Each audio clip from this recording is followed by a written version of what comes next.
Welcome back to Behind the Joystick. I'm your host today, Cordy, and I have with me Sari. How are you today? Good, thank you. How are you doing? I'm good. For viewers who don't know you, tell us a little bit about yourself. Sure. I'm Sari Keitlin. My full time job is I am the director of esports at Full Sail University, which is located in Orlando, Florida. I launched and built the program there. I also serve as the chairman of the board for NACE, which is National Association of Collegiate Esports. I serve on the board of directors for Voice, which is another organization dedicated to bringing eligibility and validity to the collegiate esports space, and I'm a co-founder of the best group that there is, Esports and Coffee, award-winning Esports and Coffee, which is an organization that I was able to found with a few of my friends that focuses on amplifying marginalized voices throughout the esports and gaming spaces. That's awesome. And since you did that, congratulations on the Game Hers Awards and getting Thank that. you. No, How was it was shocking. I went to Yeah. the award because it was in Atlanta, and of all four of us, I was the one that had the easiest ability to go. There's flights from Orlando to Atlanta so regularly. And I'm sitting at the table, everybody was so nice, I'm talking, and they announced our name, and I just sat there. And they said, they're like, "Oh, is there not anyone from Esports and Coffee here?" And I was like, "Oh my God, that is us. Oh my God." And so I couldn't even believe it. Just a surreal and amazing feeling. We just celebrated our 2-year anniversary, and to just be recognized for the work that really everybody has been doing has just been awesome.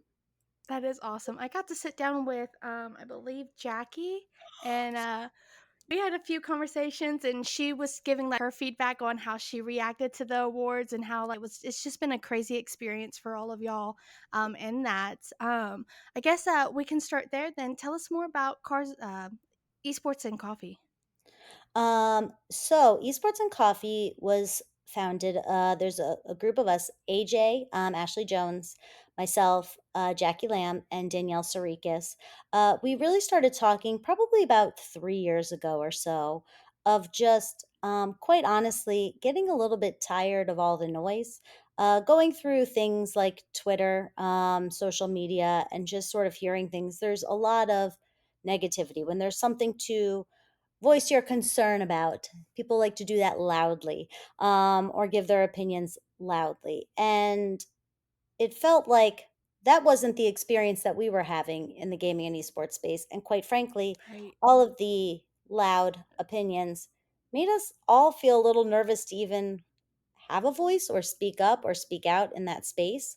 And we started just looking for the right stories, the good stories, the things that are propelling our industry forward. And in doing so, we found a lot of things like every panel that talked about esports or collegiate esports seemed to have the exact same people on it. And every conversation seemed to really be coming from the same perspective. And there were so many voices that really weren't heard.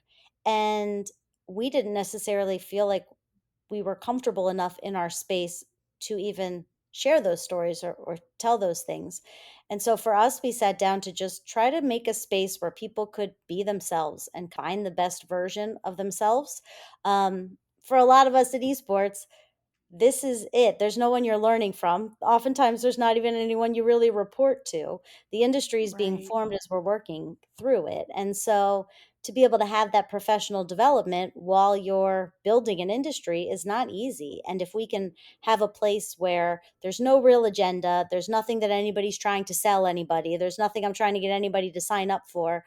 We're just here so that you can say, I have a presentation today. Can I run this by somebody? I just want to make sure I'm looking good. I have the opportunity to get a really good partnership for this event that I want to run. Yes, you can do it here. Or does anybody have any tips on, how to advocate for yourself when you need to ask for a pay increase? Or does anybody have any tips on proposing a panel or some programming that you might want to do in an event?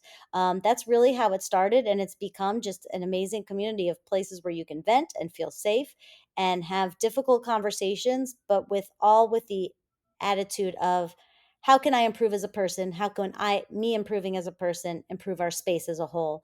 And how can I do better for the people that are coming behind me?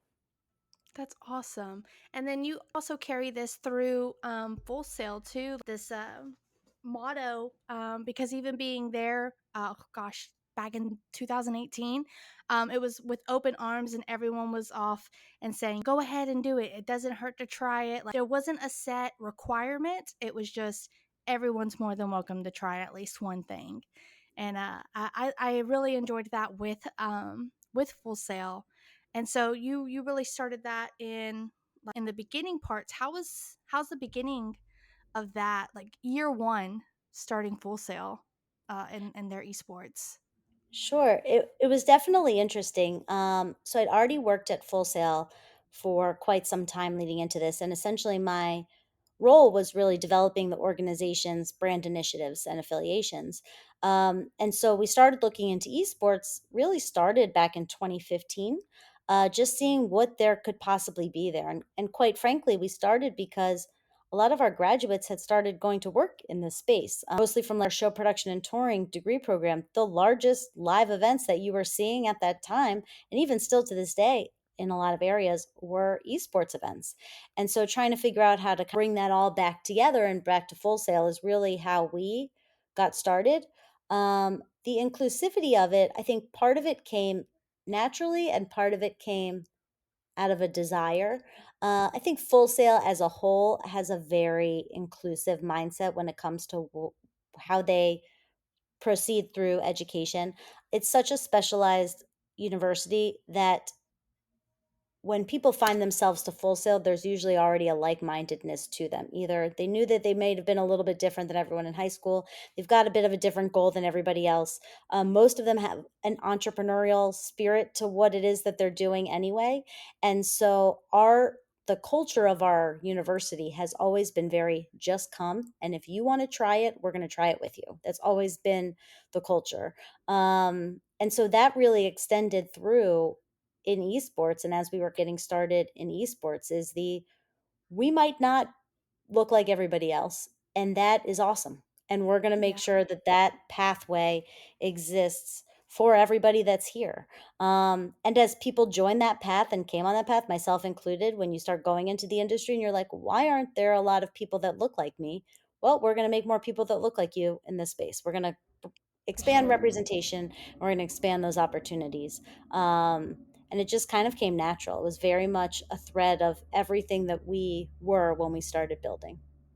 That's awesome. And it's also become a major like esports event for even like, Call of Duty. And I know y'all have had a few also like Overwatch events and stuff. What would you say would be like key to the esports scene in like the collegiate space or even industrial wise? Yeah, sure. So, wholesale, as I've mentioned now, I feel like a dozen times, is definitely a little bit different. But show production and touring is one of our longest running degree programs. We've been teaching it for over 40 years. And these are the people that are learning how to put on large scale events, esports or otherwise. And so we have two large venues on campus, the Fortress that everybody is familiar with, and the Full Sail Live venue. Mhm. And we have those on our campus first and foremost because they're classrooms.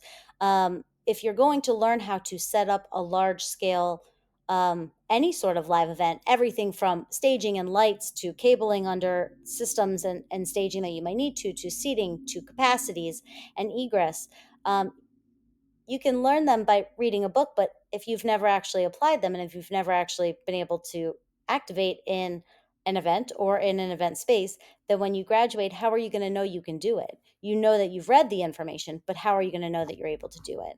And so having those spaces on campus allows clients to come in and do events that students have the opportunity to really execute what they're learning in the classroom in real time while there's still students here, so that by the time they graduate they can say, yes, I have produced these events and I've done these things and this is the role that I held.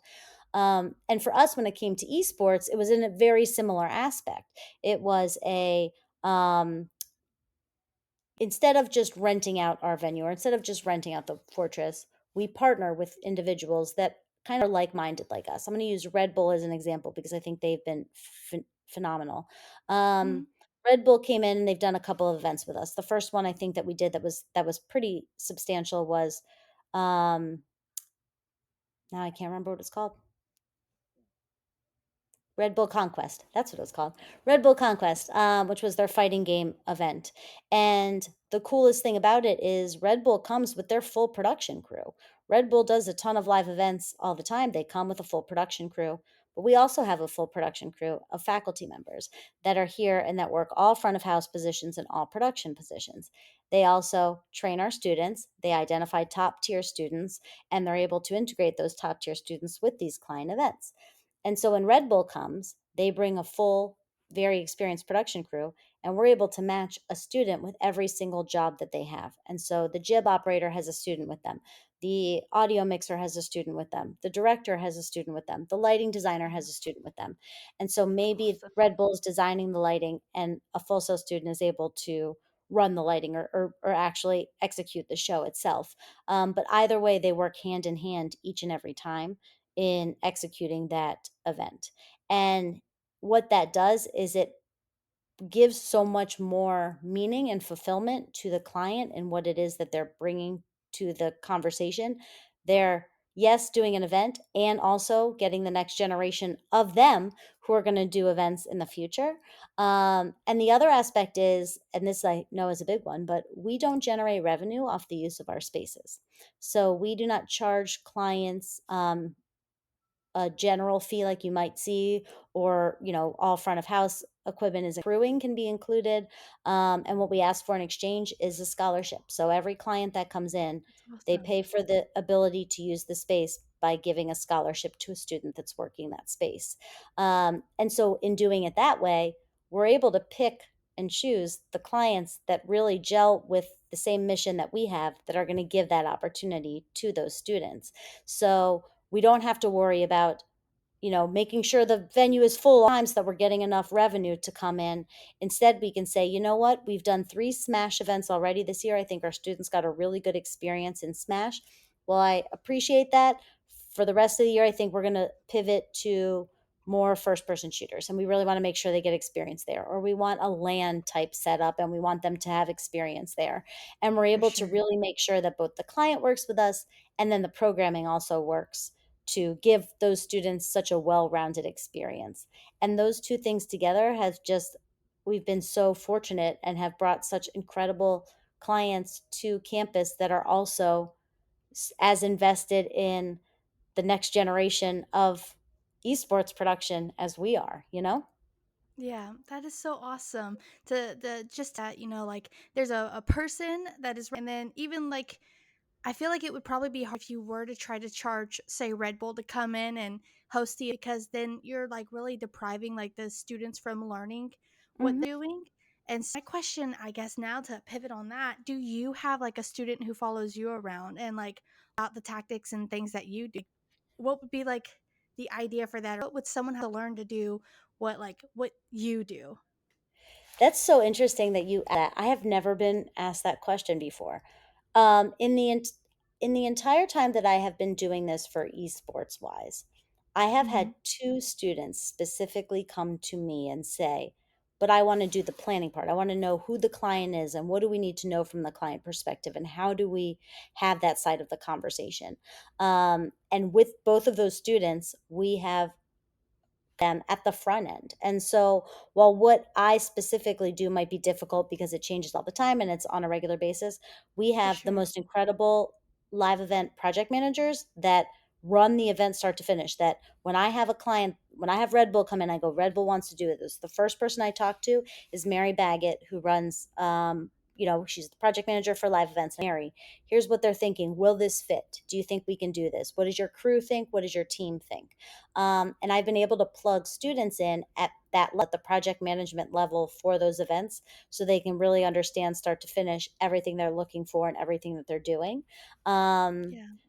and those have been a little bit, I will say, as students do work events, the more that they work, the more um, up the crew sheet, I guess, that they go. So like oftentimes they'll start as okay, I'm gonna, you know, registration. Well, now I think I want to try TOing. I think I can organize that. Okay, now I think I want to try observing. Okay, now I think I want to try leading the observers. Now I feel like I have an idea of the event and I want to do my own event, or I want to figure out start to finish how this looks. What do we do? So it's been interesting. That's awesome. And it's kind of cool to see in esports uh, doing this project of behind the joystick and listening that it's not just a coach and a player.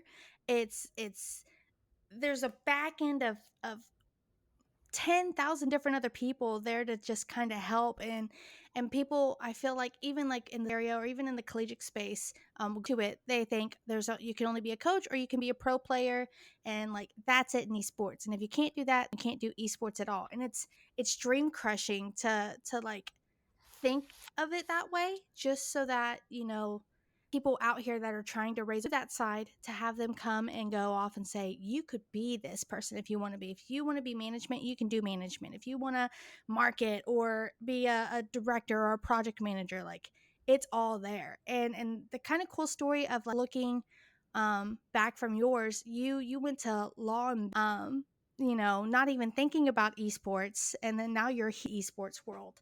And I guess like my question for that is, how did that happen? Like, what's the point from going to law and then going into esports? Yeah, it's not linear. um, but that that what you said is exactly it, is that I don't think that we do a good enough job showcasing everything that goes into this industry, and keeping the industry Mhm. running. I went to school. My dad was a lawyer, and I always had a strong interest in learning. Every time I took law classes in school, I was like, I'm fascinated. Precedence is fascinating. Case law is fascinating. How they For come up sure. with, reasoning and understanding how to talk through your specifics, how it could apply to others, was fascinating, and I loved it. And I went through my undergrad doing law, and then I enrolled in law school, and then I realized that loving a subject and having that as a career are not the same thing. And I Yeah. kept trying to picture myself as a lawyer, kind of being alone and preparing my arguments and preparing my statements and preparing these cases so that I can advocate and get to the right solution wasn't it wasn't interesting to me. I don't wanna work alone. I like collaboration. I Sure. wanna be able to have a team. I wanna grow. I wanna learn. I wanna figure things out. And it just wasn't something that I could picture myself doing as my career. I still loved learning about it, but now all of a sudden I didn't know what that career was gonna look like. Because I'd already graduated from college and I already did law school, and now all of a sudden it's career time, and it's neither of those things that I had just went and learned or studied. Right. And what I got started in is, honestly, I got a job at a company answering the phone as a receptionist, and from there got into event planning. That was the next, you know, close to the entry level job that I could. So I became an event planner. Did a lot of large scale events, just like, big ballroom type corporate events, and then from there, project management, because event management is pretty much project management, just project managing events, and that's really where I stayed. So once I found project management, it became kind of the baseline for everything that I did. And that's when I realized this is kind of where I want to be. I want to I want to help other people's ideas come to life. I want to take something super cool and I want to figure out all the pieces that it takes to make it happen, and the timeline and the steps and everything that needs to do.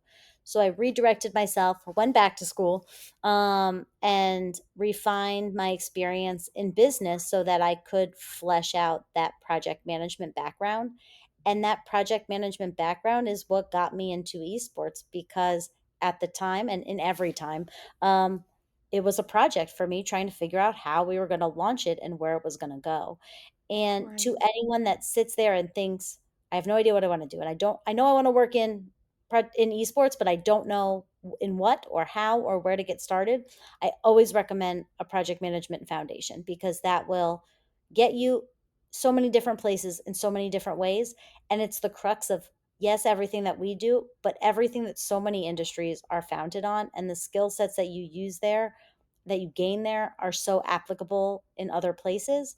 Um, and so that's really how the project management world is what opened the door for me to the esports industry. That's awesome. And so was there like a person or just like a hand that was like to sleep into into this industry, or like how did that There wa story really form? there wasn't. I do have some people that me. Um, I so when I got started, I sat down and I was like, "Well, let me learn everything there is to learn about esports." That's how I did started every project. When there was something Mhm. new, I was like, I'm a terrible BSer. I can only talk about things I know, so I have to know it to talk about it. For So sure. every single project I've ever done, whether it was about, like, military education or, um, even architecture projects, I have to sit and be like, "What does it take to do this? What are they actually doing? What are the resources doing? What does it take for them to do what they're doing?"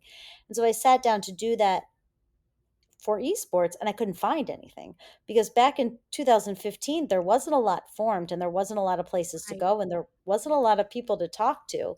And so I had initially connected with one person that I had worked with on a previous project at Full Sail that I found to be my complete and total opposite in every way. Um, we worked really well on the previous project because I like to click in with somebody. I like somebody I can click in. I can be like, well, I can do this and you can do this, and together we can make this, and then we can collaborate and we can Right. work together. And it was Jacob Kaplan, and he was working in education at the time as a instructor, and he is very creative, knows how to leverage a relationship. He can have a conversation with anybody and come back with 70 ideas. And I love other people's ideas because Yeah. I need the idea to start and I don't always have it. I prefer to come in, I prefer to plug into somebody that's like, this is a direction we could go, and or this is an idea and I could be like, "Oh my god, I know exactly how to make that idea happen. We do this, this, this, Right. this, and this and make that." And so we had clicked together. So I reached back out and I said, "Will you help me launch esports at Full Sail because I feel like I need a creative counterpart and I don't know what this is." He said, "Sure, let's do it." So then we sat down and we started working. And I needed somebody else that had a little bit of knowledge. And I go, "You know what? Let me just see what there is out there." And I literally Googled, this was in like 2016. I Googled esports Full Sail. I don't know, maybe it'll come up. And who came up was Bennett, because Oh, Bennett right. knew some, yeah, Bennett worked at Full Sail already in the admissions department, was already streaming, and was already a Twitch partner because he's Bennett and he's amazing. Yeah. And I am like, oh, well, and he had talked about working at Full Sail and being interested in esports, and that's how he came up. So I look at, and I knew who Bennett was. We weren't friends or anything, but like we had crossed paths before. So Jacob and I took out to lunch at Chili's and we said, "Hi, we're trying to do esports and will you do this with us?" And he was like, "Heck yeah." This is my dream. This is exactly everything I want to do. And so we started where Bennett taught us everything that we needed to know. And he gave us the full backstory and he told us what we needed to know and where things were. And I was like, awesome. And Bennett led us. And so I was doing work behind him. So was Jacob, while Bennett was leading. Until one day Bennett turned around, and I think it came from him and Jacob both, and I'm pretty sure it was this sort of formal like conversation where they said, "You complain so often about how you have not seen another woman in any meeting that we've ever been in, and you have not seen another woman on any phone call that we've had, and there's not been a woman on any panel that you've watched or at any Right. event that you've gone to. And the only way that's going to change is if you're willing to help make it change. So Bennett's not going to lead anymore. You're going to lead, and we're going to help you, and we're going to make sure that the space changes so that the people coming behind you are going to see more people like them." I said, "I can't do that. I don't speak in public. I don't talk on a microphone. I don't talk in front of people. I am uncomfortable. My face turns really red. I feel like I'm going to throw up. I hate everything Yes. about it." And Bennett says, "We'll do it one step at a time." And Bennett and Jacob really are who pushed me forward to lead this. I really did not have an intention on doing so. My intention was for Bennett to lead and me to support. And it was Right. him who changed that around.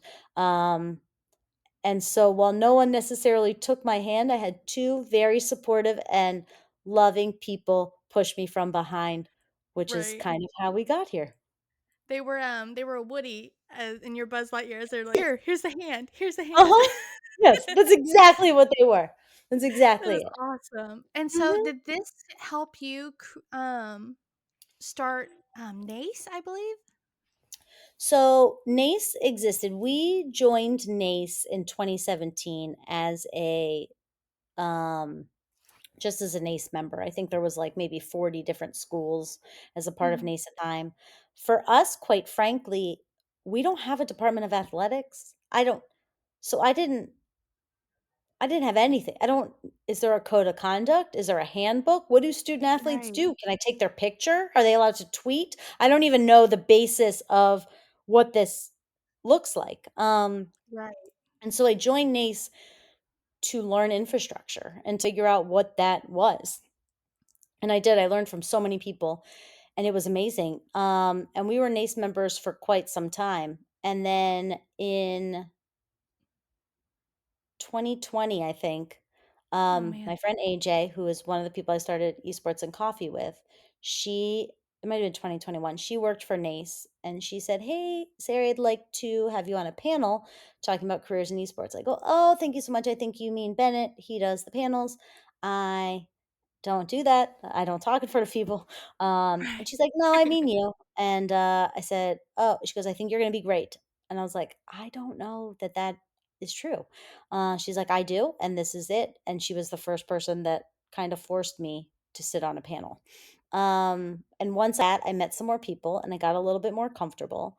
And we started this group through NACE called the Women of NACE. And there was less than a dozen of us at the time, of people from That's any awesome. school that ever had anything to do with collegiate esports that were a woman. They joined this group. But in that group, I got comfortable. And so I found I was most comfortable around people that were like me. And so I got my comfort and I found my legs and I found my voice a little bit. And then I started to get more comfortable using it because these women supported me and made me feel like I could use it. And then I decided to run for the board of directors. And it took like a year and a half of getting comfortable. And I said, "Okay, I'm gonna run." So I ran for the board of directors. I threw my hat in the ring. I nominated myself.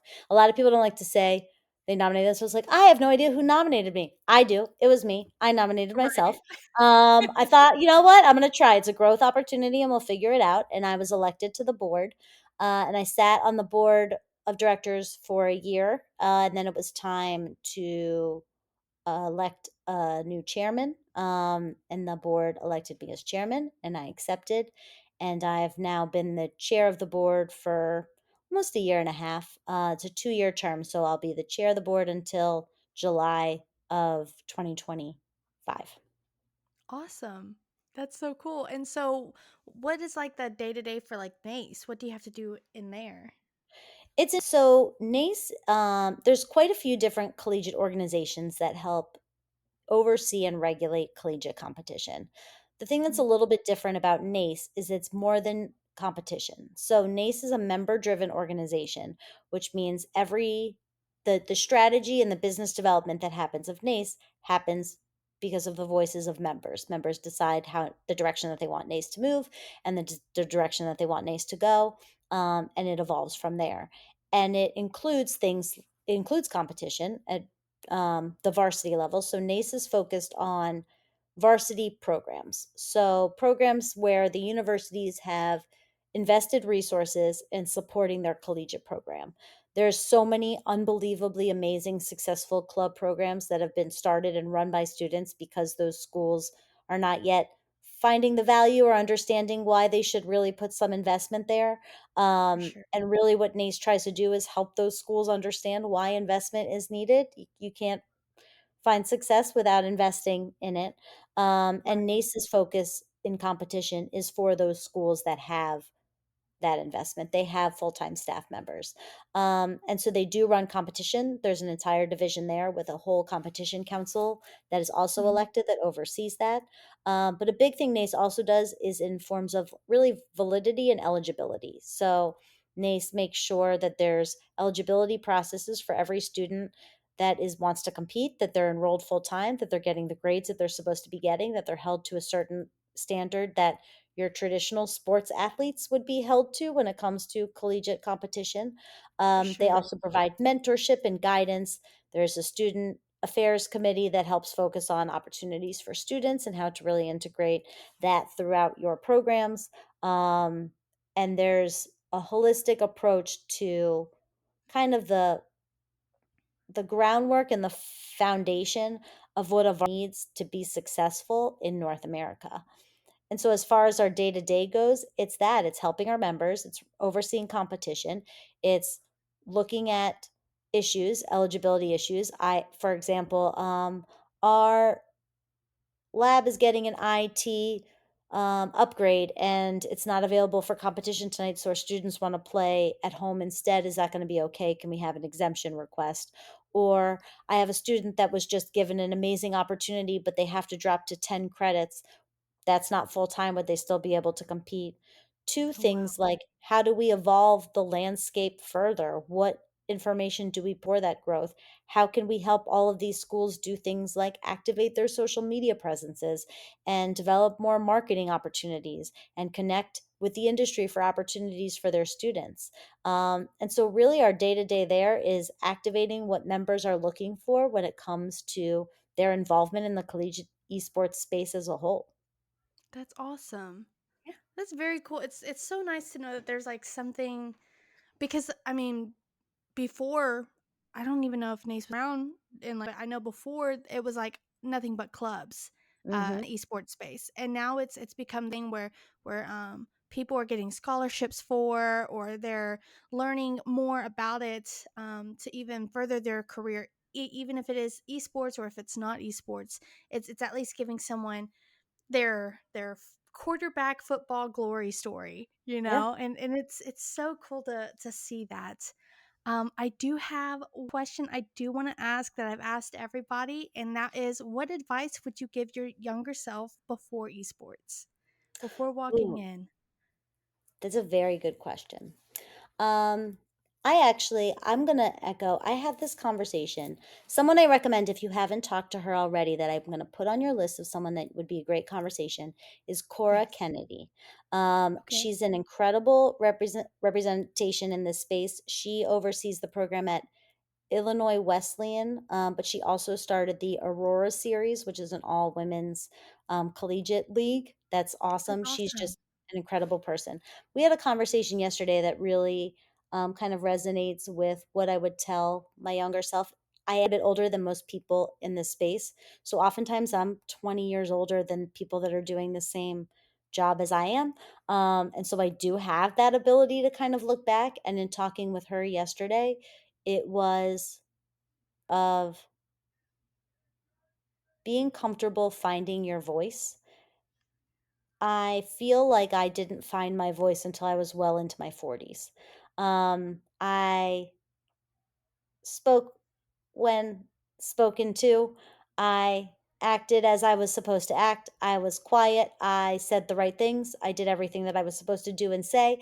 I nodded and smiled a lot. I tolerated a lot of uncomfortable behavior and a lot of things Yeah. that I probably shouldn't have tolerated because that's kind of how we were sort of all raised to be. Hmm. Um, and feel like I could have an impact had I found my voice at a younger age. And I feel as though it's a tough time for a lot of folks that are coming through this space of looking at the world in front of us and the evolutions that our world needs to take in order to make this space and this planet and our world equitable for all of us in Yes. regards to opportunity and treatment. And I would encourage those to not be afraid to have a voice and to feel a voice. There's a way to have one and still be respectful. There's a way to have one and still be professional. There's a way to advocate for the rights of, yes, yourself and others while still maintaining complete professionalism with your day job and complete professionalism with your industry. And I would happily help anybody find that voice as they need to. But if there was any advice I could give to my younger self, it would be find yourself earlier, find your voice earlier, and start learning how For to use sure. it. It would be finding Bennett real quick. Yeah, exactly. Come on, Bennett, where you been? Yeah, exactly Here, what it here's would this be. phone number. See if this works. Yes. Yes, That is that would be awesome. exactly that. That is so cool. Thank you so much. This was super great to like really deep dive in and get like your perspective in the EAs and even in the collegiate. For our viewers, where can people find you? Ooh, you will find me the most probably on Twitter, where I'm the only Sari on Twitter, but my Twitter handle is smankuta, Mankuta. And you'll always find me in the Esports and Coffee Discord. So look for us on Twitter. We have a show actually tonight, but we do streams pretty often that talk about difficult topics and conversations. And we just kind of open the floor to everybody being able to learn. And so, highly recommend you finding me through Esports and Coffee anywhere on social, Twitch, or in Discord. Perfect. And I will make sure to put everything in the descriptions in either the show notes or on YouTube. And yeah, we'll see you next Friday. Bye, guys. Awesome. Sounds good. Sweet. And